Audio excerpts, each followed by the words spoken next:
प्रदेश की राजधानी देहरादून में दून पुलिस ने नगर और देहात क्षेत्र में इस्पात सेंटरों में आकस्मिक चेकिंग अभियान चलाया।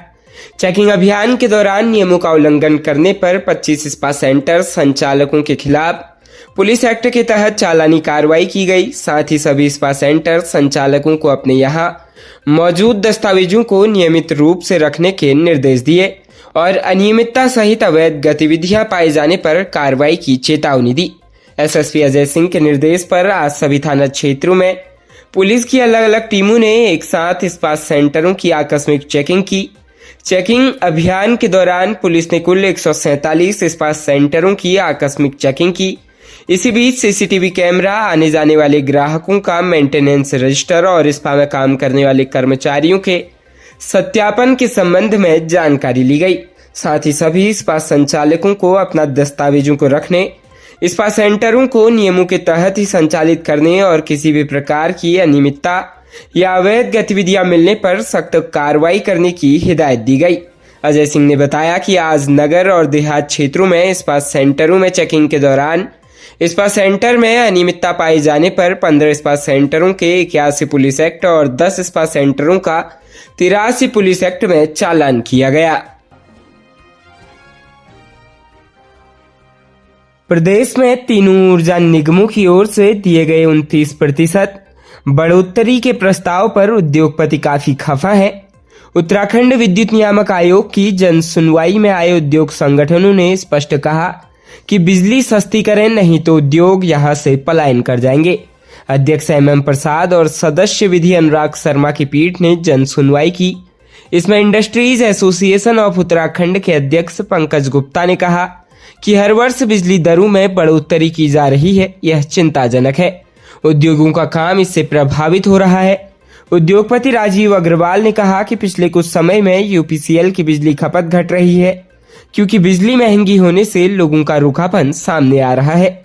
उद्योगपति पवन अग्रवाल ने कहा कि ऊर्जा निगमों को उत्तराखंड के हित से कोई मतलब नहीं है। सालाना 13,870 मिलियन यूनिट बिजली की खपत होती है, जिसमें से 50% खपत केवल उद्योगों में होती है। लेकिन बिजली दरें बढ़ाने की वजह से अब इंडस्ट्री यहां से पलायन करने लगी है। उन्होंने कहा कि उन्हें रोकना होगा। हमें कम से कम 5.50 रुपए तक बिजली के दाम लाने की जरूरत है। कोटद्वार से आए उद्योगपति शशिकांत सिंघल ने भी कहा कि लगातार बिजली के दाम बढ़ने से उद्योगों का काम प्रभावित हो रहा है, वह पलायन को मजबूर हो रहे हैं। देश के प्रधानमंत्री नरेंद्र मोदी 6 मार्च को उत्तराखंड आएंगे। सुबह 8 बजे वह देहरादून एयरपोर्ट पहुंचेंगे। यहां से वह हरसिल जाएंगे। हरसिल में पीएम मोदी एक जनसभा करेंगे। इसके बाद वह मुगपा पहुंचेंगे। मुगपा में शीतकालीन यात्रा का संदेश लेकर पीएम मोदी लौट जाएंगे। खराब मौसम के कारण पीएम मोदी का उत्तरकाशी का दौरा टल गया था। मोदी मुगपा और हरसिल दौरे के दौरान जादूंग घाटी में विश्व के दूसरे ऊंचे ट्रैक जनकताल और नीलापानी घाटी में मुलिंगना पास का शिलान्यास करेंगे। इन दोनों ट्रैक के शुरू होने से 1962 में भारत चीन युद्ध के बाद बंद इस घाटी में पर्यटन के नए आयाम खुलेंगे। वहीं इसे लद्दाख की तर्ज पर विकसित किया जाएगा।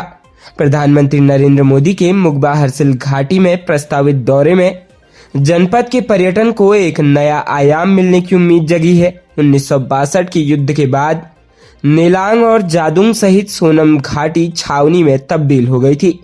वहां पर स्थानीय लोगों और पर्यटकों की आवाजाही बंद कर दी गई थी। लेकिन अब भौगोलिक परिस्थिति के आधार पर लद्दाख की तर्ज पर विकसित करने की योजना शुरू कर दी गई है। जिला प्रशासन जादूंग जनकताल और नीलापानी मुलिंगना पास पर ट्रैक शुरू करने की तैयारी कर रहा है। जिलाधिकारी डॉक्टर मेहरबान सिंह बिष्ट ने बताया, हमारा प्रयास है कि पीएम मोदी अपने दौरे में इन 2 ट्रैक का शुभारंभ कर नेलांग जादूंग घाटी में साहसिक पर्यटन को नया आयाम दे। वहीं नेलांग और जादूंग गांव को बसाने के लिए वाइब्रेंट योजना के तहत होमस्टे निर्माण भी शुरू हो गया है। राज्य उत्तराखंड के अल्मोड़ा जनपद से बड़े दर्दनाक हादसे की खबर सामने आ रही है, जहां लमगड़ा ब्लॉक के कपकोट गांव के पास दिल्ली से सौ ला रही एक एम्बुलेंस खाई में जा गिरी, जिसमें सवार 4 लोगों में से 1 की मौत हो गई। अन्य घायलों को अल्मोड़ा बेस अस्पताल में भर्ती कराया गया। जहां पर उनका उपचार किया जा रहा है। पुलिस से मिली जानकारी के अनुसार बमणसवाल निवासी भुवन चंद पुत्र केशव दत्त का दिल्ली में निधन हो गया था। उनके शव को लेकर परिजन 28 फरवरी शुक्रवार रात दिल्ली से बमणसवाल एम्बुलेंस में लेकर जा रहे थे। जैसे ही एम्बुलेंस लमगड़ा से बमणसवाल को जाने वाले रास्ते पर लगभग 5 किलोमीटर आगे कपकोट गांव के पास पहुंची तो एम्बुलेंस सड़क से नीचे खाई में जा गिरी। बताया जा रहा है कि लगातार बारिश के कारण सड़क धंसने से यह हादसा हो गया। इसकी सूचना स्थानीय लोगों ने तुरंत पुलिस को दी। सूचना पाकर लमगड़ा पुलिस टीम मौके पर पहुंची और स्थानीय लोगों की मदद से रेस्क्यू ऑपरेशन शुरू किया। इस दौरान वाहन से बमणसवाल निवासी गंगा प्रेती, अपनी भुवन चंद्र प्रेती, लाडो सराय दिल्ली निवासी विनोद भट्ट, पुत्र देवी दत्त भट्ट निवासी उमा तिवारी, पत्नी कैलाश तिवारी समेत एम्बुलेंस के चालक बदरपुर नई दिल्ली निवासी सुनील पुत्र भगवान दास को सड़क तक लाकर लमगड़ा अस्पताल भेजा गया, जहां पर उन्हें प्राथमिक उपचार के बाद अल्मोड़ा बेस रेफर कर दिया गया। वहीं बॉडी को निकालकर बमणसवाल गांव भेज दिया गया। इधर अल्मोड़ा में उपचार के दौरान गंभीर रूप से घायल विनोद भट्ट की जान चली गई।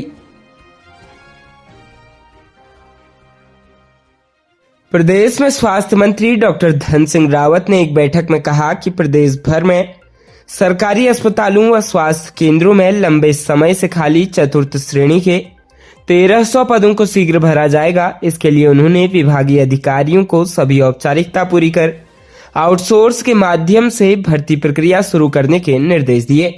शुक्रवार को यमुना कॉलोनी स्थित शासकीय आवास में स्वास्थ्य मंत्री ने विभागीय समीक्षा बैठक की। उन्होंने राजकीय चिकित्सालयों में चतुर्थ श्रेणी के खाली 1300 पदों को आउटसोर्स के माध्यम से भरने के लिए शीघ्र प्रक्रिया शुरू करने के निर्देश दिए। इसमें देहरादून जनपद में 98, हरिद्वार में 110, चमोली में 190, टिहरी में 78, पौड़ी में 49, पिथौरागढ़ में 137, उधमसिंह नगर में 76, नैनीताल में 356, अल्मोड़ा में 30, उत्तरकाशी में 46, रुद्रप्रयाग में 85, चंपावत में 42 और बागेश्वर में चतुर्थ श्रेणी कार्मिकों के 2 पद खाली हैं। स्वास्थ्य मंत्री ने कहा कि स्वास्थ्य सेवाओं को और सुदृढ़ करने के लिए जिला और उप जिला अस्पतालों का गैप एनालिसिस किया जाए। इसके अलावा अस्पतालों में सफाई व्यवस्था सुदृढ़ करने, प्रत्येक दिन भर्ती मरीजों के बेड की चादर बदलने, अस्पतालों में होर्डिंग लगाने, 108 आपातकालीन एम्बुलेंस सेवा की रिस्पॉन्स टाइम न्यूनतम करने, अस्पतालों में कैंटीन संचालन को दुरुस्त कर मरीजों को स्वच्छ व पौष्टिक भोजन सुनिश्चित करने, चिकित्सकों के लिए आवासीय सुविधा उपलब्ध कराने के निर्देश दिए।